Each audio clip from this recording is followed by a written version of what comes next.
அப்போ எவ்வளோ நேரம் பிள்ளைகள் ஃபோனை யூஸ் பண்ணுறாங்க? அப்படி யூஸ் பண்ண என்ன விளைவுகள் நடக்கும்? நீங்கள் சும்மா யோசிச்சு பாருங்க.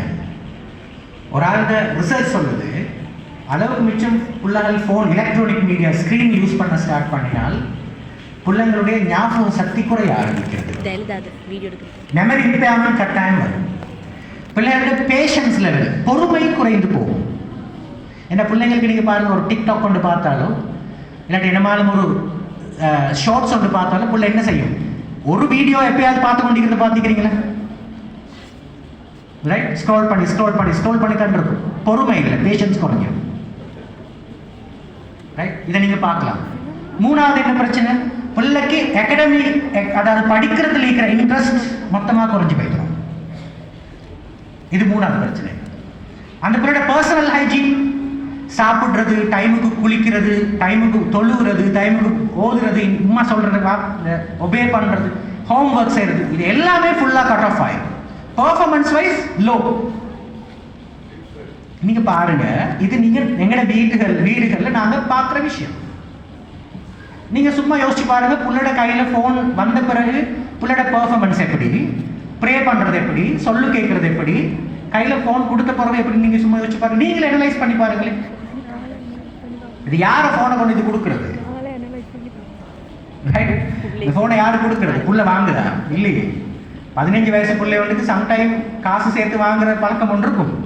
ஆனால் ஒரு 7, 8, 9, 10 வயசு பிள்ளை யார்கிட்ட ஃபோனை யூஸ் பண்ணுறது? உங்களோட ஃபோனை யூஸ் பண்ணுவோம். யார் ஃபோனை கொடுக்குறீங்க? நாங்கள் இதுக்கு அதை பயன்படுத்துகிறோம். நீங்கள் யோசிச்சு பாருங்க.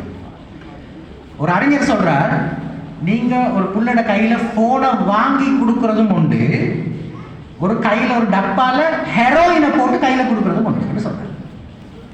ஹெரோயின் ட்ரக்ஸை ஒரு டப்பால போட்டு புள்ளோட கையில் கொடுக்குறதும் உண்டு, ஒரு ஃபோன் எடுத்து கையில் கொடுக்குறதும் உண்டு. ஏன் தெரியுமா?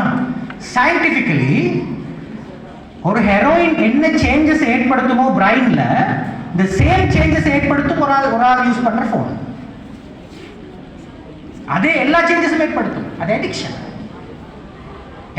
எல்லா அடிக்ஷனும் உண்டு தான்.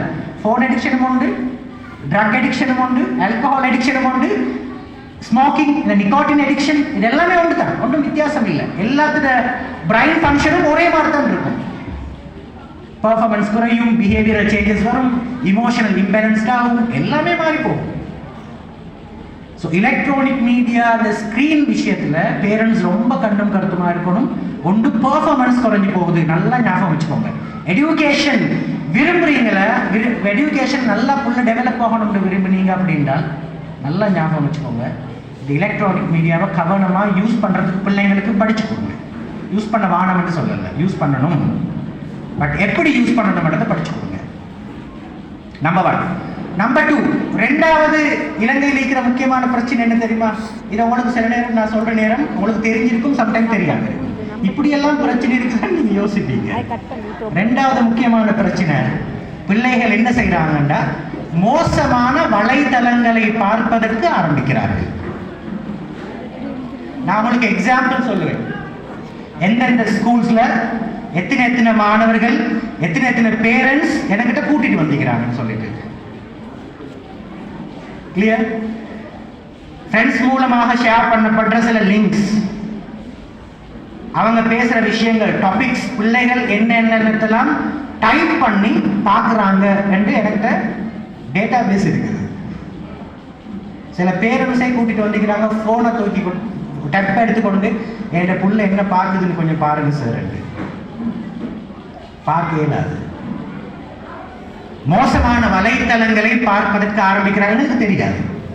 இப்ப உங்களுக்கு ஒரு பொருளை பயன்படுத்த தெரியும் என்றால் நீங்க அந்த பொருளை பிள்ளைக்கு வாங்கி கொடுக்கலாம். உங்களுக்கு தெரியாம வாங்கி கொடுத்தா, இப்ப உதாரணமா சொல்லுங்களேன், இந்த நான் சொல்ற நேரம் பிள்ளைங்களுக்கு கொஞ்சம் கஷ்டமா இருக்கும், பேரண்ட்ஸுக்கு தான் நான் பேசுறேன். ரைட்?